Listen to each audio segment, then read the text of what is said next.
Red Bull memang berhasil menjalani tahun 2023 sebagai musim terbaik mereka di F1, dan bahkan bisa dibilang salah satu yang tersukses sepanjang sejarah. Kombinasi mobil RB19 dan skill spesial Max Verstappen mampu membuat Red Bull mengunci semua gelar juara dunia dengan masih menyisakan 5 balapan musim ini. Tetapi, walaupun performa mereka cukup sempurna dengan dominasinya, bukan berarti Red Bull tanpa celah kelemahan sama sekali. Justru, kelemahan tersebut datang dari internal tim yang sedang kurang begitu baik belakangan ini. Selain permasalahan Sergio Perez yang kena mental dengan tekanan besar di tim, nampaknya tensi di jajaran internal Red Bull juga dikabarkan sedang memanas. Sebuah media dari Brazil mengabarkan jika ada indikasi kalau internal Red Bull sedang tidak baik-baik saja, di mana Christian Horner ingin melengsarkan Helmut Marko dari jabatannya. Bagaimana ini bisa terjadi? Semua bermula dari komentar rasis Helmut Marko ketika memberikan kritik pedas kepada Sergio Perez pasca GP Italia. Dikabarkan kalau banyak orang-orang internal yang tidak suka dan sudah lelah dengan ringannya mulut pria 80 tahun tersebut. Alhasil, itu menimbulkan semacam pergerakan politik revolusi banteng yang ingin menghilangkan pengaruh Helmut Marko di dalam tim. Namun sebenarnya, jika kita tarik benang merahnya lebih jauh lagi, konflik Christian Horner dengan Helmut Marko sudah ada sejak dulu. Keduanya seringkali terlibat selisih paham atau beda pendapat. Yang terbaru tentu soal pemilihan Nick de Vries, di mana itu merupakan keputusan Helmut untuk menuruti saran dari Max Verstappen selaku pembalap kesayangannya.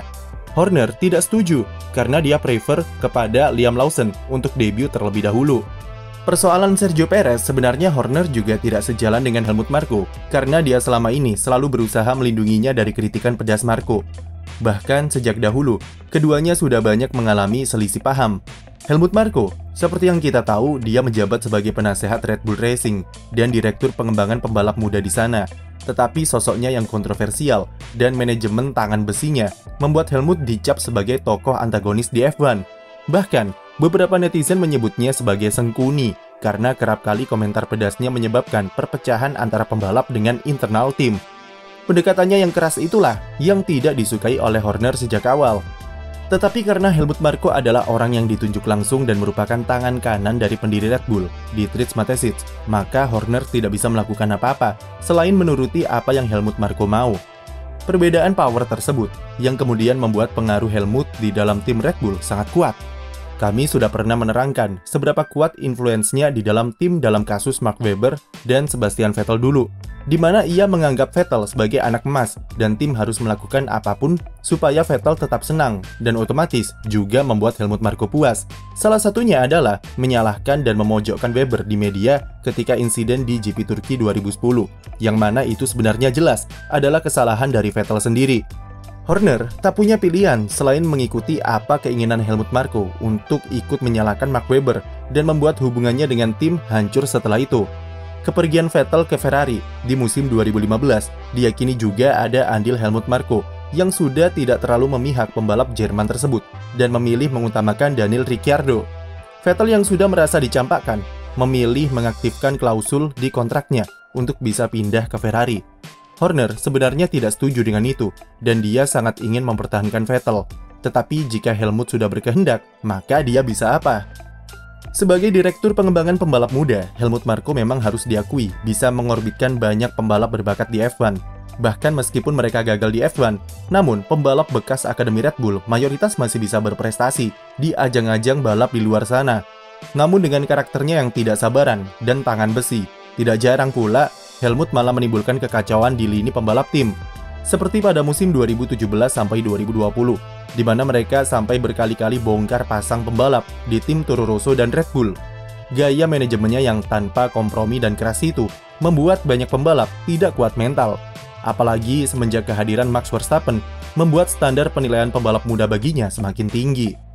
Nick de Vries adalah korban terbaru dari kerasnya Helmut Marko, dan Sergio Perez terancam jadi korban selanjutnya jika dia tidak segera improve performanya. Dengan sosoknya yang penuh kontroversi, Christian Horner sepertinya sudah mulai gerah dengan besarnya pengaruh serta kendali Helmut Marko di dalam tim. Titik baliknya adalah ketika Dietrich Mateschitz meninggal 1 tahun yang lalu. Semenjak itu, posisi Helmut Marko sebenarnya sudah alami gonjang-ganjing karena dia kehilangan sosok backingan dan pendukungnya selama ini. Posisi Dietrich sendiri sekarang digantikan oleh anaknya, Mark Mateschitz. Tetapi pengaruh yang dimiliki putranya tak terlalu kuat, dan ia menunjuk Oliver Mintzlaff sebagai CEO proyek investasi olahraga di Red Bull. Pergantian power inilah yang dimanfaatkan oleh Christian Horner untuk mencoba menghilangkan pengaruh Helmut Marko dari timnya. Yang dilakukan oleh Horner adalah dia mencoba mengambil alih beberapa keputusan yang biasanya diambil oleh Helmut Marko untuk memperlemah pengaruhnya di dalam tim. Salah satunya adalah pengaruh Horner di dalam perombakan besar-besaran di dalam internal AlphaTauri, di mana ia merekrut mantan eksekutif dan sekretaris FIA Peter Bayer sebagai CEO dan mantan racing director Ferrari Lauren Mekies sebagai tim prinsipal. Selain itu, Horner juga punya pengaruh terhadap keputusan untuk mendekatkan hubungan AlphaTauri kepada Red Bull dalam hal kerjasama teknis dengan memperbanyak pemakaian komponen dari mobil Red Bull ke mobil tim satelitnya tersebut mulai tahun depan. Helmut Marko diketahui hanya berperan dalam masalah rebranding tim AlphaTauri yang akan ganti nama dan gosipnya akan diumumkan di GP Amerika Serikat akhir pekan ini. Satu hal lain yang kemungkinan akan Horner lakukan dalam rangka menghilangkan pengaruh Helmut di tim adalah perihal nasib Yuki Tsunoda yang bisa saja disingkirkan dari tim. Nasib Tsunoda selama ini selain di-backing oleh Honda dengan uang sebesar $10 juta tiap tahunnya, tetapi dia juga dianggap anak emas bagi Helmut Marko yang memang merupakan pihak yang mempromosikannya ke F1 dengan cepat pada 2021 silam. Helmut juga tidak ingin bermacam-macam dengan Honda yang merupakan penyuplai mesin mereka yang punya kendali akan settingan dan konfigurasi di power unit. Tetapi dengan Horner yang ingin menghilangkan pengaruh Helmut dari Red Bull, maka bisa saja kami berasumsi kalau posisi Tsunoda tidak akan aman ke depannya. Apalagi status Honda di 2026 nanti akan jadi tim pabrikan bersama Aston Martin. Nasib Sergio Perez juga bisa lebih tentram untuk 2024 jika Horner lah yang mulai memegang kendali penuh atas kontrak pembalapnya ketimbang saat ada campur tangan Helmut Marko. Dengan mengurangi pengaruh Helmut Marko di dalam internal, Christian Horner mencoba untuk sedikit demi sedikit melengsarkan posisi pria asal Austria itu dari tim. Secara politis, posisi Horner jelas diuntungkan di sini karena dia adalah CEO dari Red Bull Racing dan didukung nyaris 80% dari internal tim yang menginginkan Helmut Marko untuk turun jabatan. Horner juga didukung oleh Oliver Mintzlaff yang bertanggung jawab terhadap proyek investasi olahraga sepeninggal Dietrich Mateschitz. Apalagi dengan kasus komentar rasialnya kepada Sergio Perez, membuat keberadaan Helmut di dalam tim dipertanyakan oleh banyak pihak. Apakah opung satu ini masih pantas diberikan pengaruh yang begitu besar di Red Bull, atau sudah saatnya pensiun saja? Untuk pertama kalinya sejak tim Red Bull berdiri, posisi Helmut Marko akhirnya terancam dilengsarkan oleh anak buahnya sendiri, yang ia tunjuk 18 tahun yang lalu untuk menjadi bos tim F1. Kabarnya dalam waktu 1-2 pekan ke depan, atau paling lambat setelah seri triple header benua Amerika, masa depan Helmut Marko akan ditentukan dalam pertemuan pimpinan di grup Red Bull. Sekuat apapun performa Red Bull musim ini, gejolak di internal mereka membuktikan jika tidak ada yang sempurna di dunia. Tim sekelas Red Bull saja bisa mengalami krisis internal yang cukup pelik semenjak kehilangan sosok powerful seperti Om Didi tahun lalu. Jadi, kalian tim lengsarkan Helmut untuk revolusi banteng atau pertahankan Helmut di dalam Red Bull? Tulis pendapat kamu di komentar, dan jangan lupa beri like dan subscribe untuk konten F1 lainnya.